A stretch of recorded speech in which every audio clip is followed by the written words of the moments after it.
have breaking news of an ongoing shooting investigation near Sturgeon and coverage of a storm track weather alert day that is in effect starting tomorrow and runs through Friday morning. Thanks for choosing us at 10 o'clock. I'm Ashley Strohmeyer. And I'm Lucas Geisler. Columbia Public Schools says it will close 2.5 hours early tomorrow. Storm Track Chief Meteorologist Jessica Quick is tracking a complex system that could drop several inches of snow and bring single-digit temperatures to mid-Missouri. Yeah, we have a lot going on. We have 3 weather alert days for separate things here. I'll be tracking rain and snow for tomorrow, and then behind that, bitterly cold air we have not seen in a long time, as wind chills will be dipping below 0 on Thursday and then into Thursday night. So our weather alert day will start tomorrow.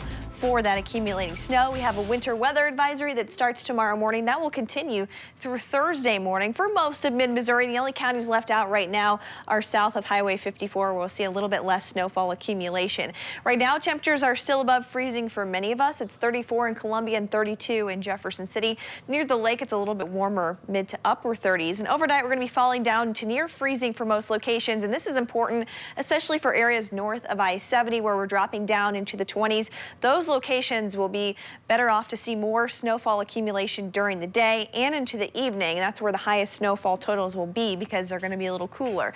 Farther south, likely going to see those amounts cut a little bit because of the rain. We're going to see temperatures holding on into the mid-30s during the afternoon. So we'll likely see a cold rain or rain-snow mix for many of us. And then as we head towards late afternoon, early evening, that's when we'll see a transition to snow for much of the area. That precipitation already getting going off to our south thanks to low pressure to our southwest, driving all of that moisture in our direction. Through tomorrow morning, this is at 6 o'clock, we have that precipitation starting for the southern half of the area. Likely going to be starting off with cold rain or some snowfall. And as that moves to the north, we're going to see those temperatures hovering near freezing. We'll probably have a fairly definitive rain-snow line, so areas south of that will likely see more rainfall during the day and into the early evening. Farther north, it'll stay mostly snow mixing with a little rain.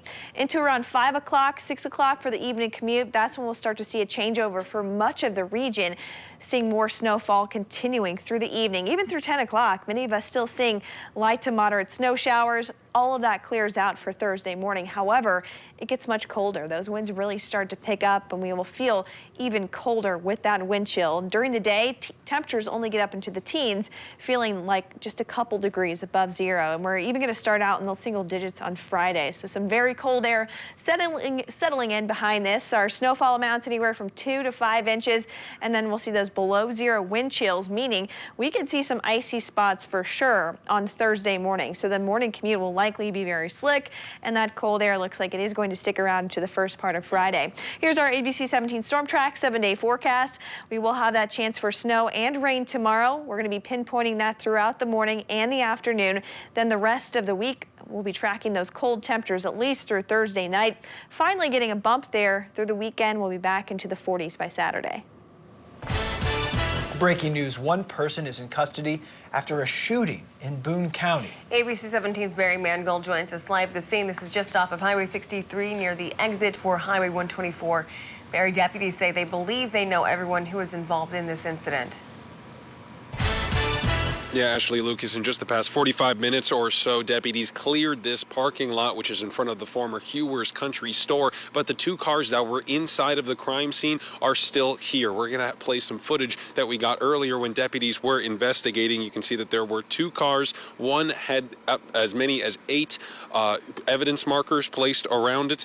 And there was also several other deputies investigating and looking around inside and outside of the car. All of this happening alongside Highway 63. We know that one person was injured. We don't know how badly, but they were taken to a hospital, and one person was taken into custody. We don't know if that person will face charges, but right now they are just taken into custody for questioning. Deputies did say, though, that they believe everyone is accounted for. I just want to stress the community is not believed to be in any danger here. We do not believe that the shooter is out and about. We believe we have everyone accounted for. And Sergeant Lear with the Boone County Sheriff's Department also did not go into great detail when describing what led up to the shooting, but he did suggest that it's possible that one person who's in custody could be arrested on charges. We don't have those details yet. We'll keep you posted as we learn more about this case. Reporting live in Boone County tonight, Barry Mangold, ABC 17 News.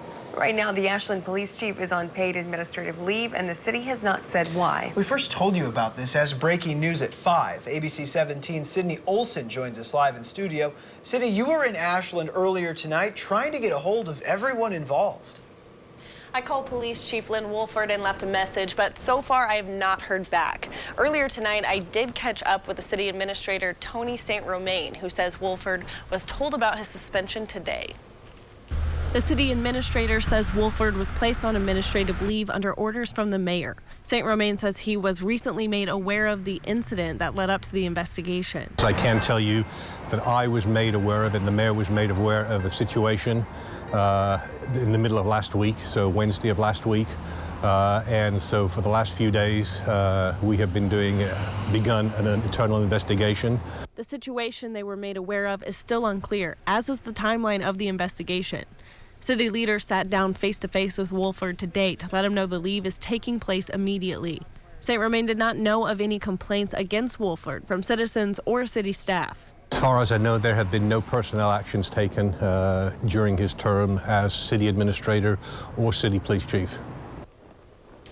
Deputy Chief Terry Tolson will serve as police chief until the investigation is complete.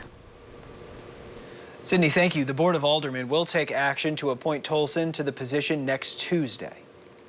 It's infuriating. I feel like they pirated my business. And tonight we are speaking with 2 Columbia restaurants that say they are frustrated. This after their businesses showed up on the food delivery app Grubhub without notice. Just Jeff said he got an order through the app on Saturday. Even though it turned down an offer to partner with the service 2 weeks ago, Grubhub acknowledged this, saying it recently started listing non-partnered restaurants. Culver's was also listed on the app without warning. The owner questioned the practice when we spoke with her earlier today. It does leave a sour taste in my mouth. I don't know that I would actually even pursue them in the future, even if that was an option. We have posted Grubhub's statement on our website. You can see that at abc17news.com. The Jefferson City School District today announced the name of the district's new chief of learning. Shelby Scarborough has been promoted to the position. She will succeed the district's current chief, Brian Schindorf, who plans to retire at the end of this school year. Scarborough has formerly worked as a teacher, principal, and former director of human resources for JC Schools. The jury for a trial of the husband of a missing Columbia woman will come from a different county. A judge approved a request this week to select the jurors for Joseph Elledge's trial from Warren County. When we asked Elledge's lawyer why the court chose Warren County, he didn't give us a clear answer. Elledge is charged with child abuse and 2 counts of child endangerment. Boone County prosecutors accused Elledge of murdering his wife, Mungshiji Elledge, but has not charged him for her killing. She was reported missing in October. We were on the scene as a dive team spent days searching the Lamine River in Cooper County for her. Investigators say the search didn't recover any of her remains. A former assistant wrestling coach is now charged with sexual abuse in Boone County. Court documents say a woman accused Brooks Travis of inappropriately touching her and making sexual advances toward her while she gave him a ride to the Hooters restaurant. That woman claimed Travis seemed intoxicated. Father Tolton High School confirmed to us Travis no longer works for the school, where he worked as a wrestling coach. Travis has a court hearing set for next month. Tonight in Your Voice, Your Vote 2020 election coverage, we have the latest numbers from the New Hampshire Democratic primaries. With roughly 85% of precincts reporting, Bernie Sanders is leading the primary, while Pete Buttigieg is looking to come in second place. You are looking live at Senator Sanders. They're now in New Hampshire. Amy Klobuchar was in third place, while Elizabeth Warren and Joe Biden came in a distant fourth and fifth place. Andrew Yang, after just 14% of the vote was counted in New Hampshire, announced he's dropping out of the race for president. Michael Bennet also ended his campaign tonight. Deval Patrick told supporters tonight he would, quote, make a decision, end quote, about his campaign tomorrow. And if you want to take part in Missouri's presidential primary election, you only have about 24 hours left to register. The deadline is tomorrow. Voters will go to the polls on March 10th to choose who will run for the White House. A new bill filed in the Missouri Senate claims to fight rising drug prices and drug industry middlemen. Missouri Senator David Sater filed the bill last week that would require pharmacy benefit managers to file reports on their finances and not hold back rebates to patients. I believe in the patient's right to be able to choose the pharmacy of their choice, a pharmacy that they've been using for years and years and years. I think it's ridiculous to be able to take that choice away from them. Senator Sater said he believes the bill will face opposition from companies and legislators who represent the workers. We have a traffic alert for you tonight. A lane of Highway 22 east of Centralia is now closed to drivers. MoDOT says a hole in the bridge over Youngs Creek forced it to close the westbound lane earlier today. Crews are working to make repairs to the more than 65-year-old bridge. MoDOT didn't have a timeline of when the repairs to the bridge would be finished. And Jefferson City says it will close Tower Drive near Southwest Boulevard all of next week. Officials expect planned stormwater work to shut down the road starting at 8 Monday morning. This and then go through at least Friday evening. Drivers are urged to avoid the area, and workers will post signs for detours. Police have identified a man who they claim shot himself during a standoff near the Lake of the Ozarks. According to the Camdenton Police Department, 28-year-old Clayton Phillips shot himself after officers tried to search his Max Creek home last night. He's also accused of using a gun to rob the pharmacy at Gerb's off of Highway 54 on Sunday. At last check, Phillips was in critical condition at Lake Regional Hospital. Just ahead on ABC 17 News at 10, where the news comes first. Crews are tearing down an unsafe bridge in Cole County years after it was closed to drivers. We'll tell you what delayed the demolition. Hey, we have a weather alert day in effect tomorrow through Friday for that accumulating snow plus very cold temperatures through Friday morning. I'm tracking all those changes and I'll show you the impacts we can expect next. Demolition started on the Montauk Creek Bridge in Cole County today. ABC 17's Zach Boetto spoke with Public Works officials, and he joins us now live. Zach, the bridge has been out of commission since MoDOT gave it a less than satisfactory rating back in 2016. Ashley, Lucas, the officials I spoke with today told me the Montauk Creek Bridge was unsafe and saw less than 20 cars per day. Eric Landwehr, a Cole County Public Works engineer, said the Montauk Creek Bridge had been out of commission for years. Honestly, our first thoughts were it's about time because it was getting in pretty bad shape. In February 2016, MoDOT gave the Montauk Creek Bridge poor and intolerable ratings during its biannual inspection report. When we have bridges like that, we know about their issues long in advance of having to close them. And we try to keep them, usable as long as we can. It just gets to the point where a bridge in that condition needs to be just closed just for the safety of the traveling public. Lemon Construction is contracted to demolish the bridge at an estimated cost just under $50,000. That money comes from Cole County's half-cent capital improvement sales tax. The county contracted the demolition in March, but river flooding delayed the project nearly a year. Ashley and Lucas, Landwehr tells me the bridge was built in 1915 and served as part of the state highway system until 1960. Reporting live in Cole County, Zach Boetto, ABC 17 News. All right, Zach, thank you. You can find a link listing all the MoDOT bridges with a poor rating on our website, abc17news.com. So it's going to get down to 4 degrees. Yeah, 4 whopping degrees, in some places even colder than that. But the wind chill. Yeah, the wind chill is going to be even worse than that during the day on Thursday. And a big ride all along the way, too. Yes, we will. We're going to have a lot of snow for some areas. We could see 3 to 5 inches for some places through the day tomorrow and into the evening. Some places will end up with more rain, though, so you'll have to watch. We're going to be tracking this very closely because there'll be a very defined rain and snow line, kind of like what we had last week. Most of us ended up with more snow, but this time it looks like some places will see more rain than snow. Others will see mostly snow during this event. So I'll be tracking that moving in by morning.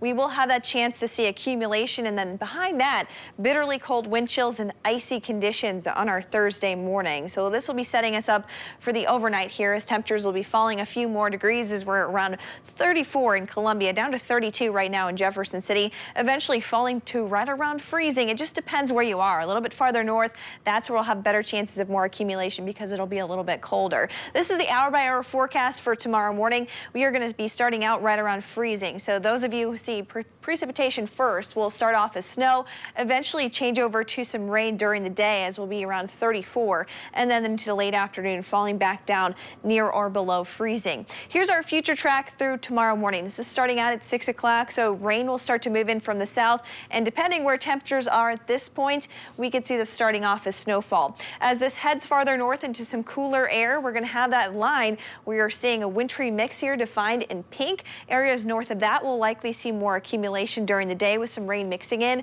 Points to the south, seeing more rainfall. Eventually, towards evening, we will see a changeover from rain to snow for the entire area, but by this time, moisture will be lacking a little bit, so the more accumulation you have during the day will end up with higher snow totals. Snow continues through about midnight, and then it will continue to push off to the east, leaving us drier for Thursday morning. But as that colder air moves in, that's when we're going to see problems on the roads, as we'll have some very icy conditions with those very frigid temperatures. We're going to be clear on Thursday, but with gusty winds, it is going to be very cold, and we're going to be even colder for Thursday night. Here's our snowfall tracker for tomorrow. Anywhere from 3 to 5 inches here north of I-70. That would include Columbia too, and they'll be kind of on the middle end of that. Higher totals farther north. Farther south, 1 to 3 for Jefferson City, right along Highway 50. And then farther south, Lake of the Ozarks and I-44, seeing mostly rain with this event, a trace to 1 inch. Our future wind chill is going to be pretty rough, starting out on Thursday morning, feeling like around 10 to around 5 degrees below zero for most locations. And it doesn't really improve during the day. Going to still feel like a few degrees below zero, even at noon. And into the afternoon, those winds start to die down, but our overnight lows going into Friday morning are going to be very cold, talking into the single digits here. And we're going to improve finally as we get towards afternoon on Valentine's Day. We're going to be topping out at around 30, so it'll still be cold, but not bitterly cold like what we'll have in the morning. We're going to continue to warm up over the weekend. Saturday's looking like a fairly nice day, mid to upper 40s, and then Sunday, a brief chance for some rain, but it's going to be nice. We're going to be in the 50s, so that's going to be a nice welcome change after some very, very cold weather here for the next few days. All right. Thanks very much, Jessica. The Missouri State Highway Patrol says having an emergency kit in your car is essential during winter. Troopers recommend you pack water, food, and blankets in your car before you head out. They also say jumper cables and a phone charger are important in case you get stuck in traffic standstill for hours. It's extremely important for people to have emergency kits in their car, and that's something that's been said for many, many years. But sometimes people think, well, I'm a good driver, I'm not going to get into a crash, I'm not going to end up in the ditch, but they forget about the traffic backups. If drivers do slide off the road, troopers say drivers should try to get out of the ditch, but if they are truly stuck, to call star 55, and troopers will report as soon as they can. In just the last hour, we've learned the Callaway County Sheriff's Office is working to get new details after a pursuit on Highway 54 ended near Fulton. Authorities say they arrested Sean Kennard, a 29-year-old, and Johnny Sims, a 43-year-old man, both of whom are from Jefferson City after the chase. Investigators say they found a large quantity of drugs, including cocaine, ecstasy, and marijuana. The vehicle rolled over near State Road H and 54. Sims was hospitalized after the crash. Kennard went to the Callaway County Jail. We're going to tell you the latest in a $26 billion merger on Wall Street that's been in the works for years.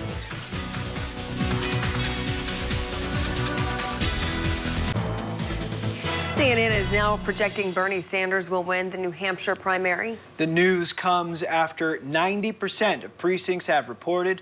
Pete Buttigieg is looking to come in second place. Amy Klobuchar was in third place, while Elizabeth Warren and Joe Biden came in a distant fourth and fifth place.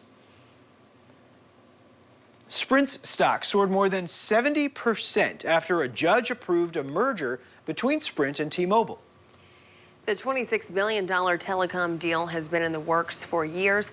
It brings together America's third and fourth largest wireless carriers.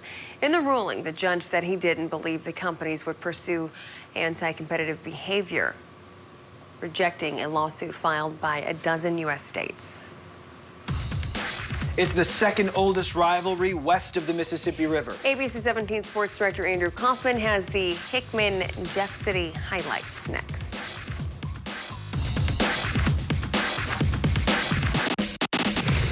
Sports Zone starts now. Sponsored by U.S. Cellular. The Mizzou basketball team was in Baton Rouge tonight. The Tigers hope to snap a 6-game road losing streak. LSU head coach Will Wade and his team on a 2-game losing skid themselves. First half would go. Trey Jackson coming off a big game on Saturday. Another big one tonight. 9 points, 4 rebounds for the freshman. Later in the half, Javon Pickett with the steal. Some good ball movement. And the ball eventually gets to Drew Smith, who knocks down the triple. A team-high 20 points, also 6 assists, 5 rebounds. Mizzou is up 43-37 at the break. Second half now, Reed Nicko, big block. Mizzou in transition, Xavier Penson stuffs it. 9 points, 6 rebounds, 5 assists for him. Time ticking down. Drew Smith knocks down the 3. Mizzou down by 2 with 2 seconds left. That's all she wrote. Mizzou led in this one 33 minutes of the 40, but goes down 82-78. Strong effort for the Tigers on the road, just not enough. On to high school hoops, the Jays traveled to Columbia to face the Cupies tonight. Hickman Gymnasium was the place to be as Jefferson City in town. Third quarter we go. Close ball game. Jordan Rudy knocks down the corner 3. Hickman up 47-43. Fourth quarter we go. Jeff City's Caden Johnson with a nasty step back 3-pointer. Johnson, 15 points. Hickman up 51-50. Under 5 to go. QP senior Isaac Young, the southpaw, got some range. 16 points for Young. Hickman's up by 2. Great finish in this one. Under 3 to go. Hickman driving, and a lucky bounce straight to Seth Larson, who puts it in, plus the foul. Right place, right time for Larson. He led all scores with 19. Hickman goes on to beat its rival, Jeff City, 65-61. Battle hosting Central from Kansas City. We broadcasted live on KZOU. First quarter, Kachau and Quinto puts it up, puts it in. This one close till the end. 10 seconds to go in the game. Spartans down 2. Good ball movement. Isaiah Johnson lays it up and in. Spartans tie the game at 56. It would go to overtime. It would go to double overtime. The Spartans go down 75-71 in double OT. Great game tonight at Battle. More scores for you. Rockbridge beats Northeast 93-54. Southern Boone senior night win over Osage. North Callaway boys beat Wright City. North Callaway girls dominate Louisiana. And a scary moment on the ice. Blues defenseman Jay Bomeister had a medical emergency. The Blues released a statement and said the game has been postponed against the Ducks tonight. It will be made up at a later date. That is all the information we have from the official source, so that's all we're going to go with right now. Hopefully Jay Bomeister will be okay. We'll have another look at your forecast after this. A weather alert day is in effect for tomorrow, as I'm expecting accumulating snow through much of the afternoon and evening for at least parts of mid-Missouri. After that, it's going to continue to be very cold. Temperatures will be falling off into the teens into tomorrow night, but feeling even colder with that wind chill during the day on Thursday will be below 0. Weather alert day continues through Fridays. We'll be starting out in the single digits, but things improve heading into the weekend. Thankfully, we're going to get some warmer air back. We'll be tracking this throughout tomorrow morning. Thanks very much. Thanks for being with us. Kimmel's next.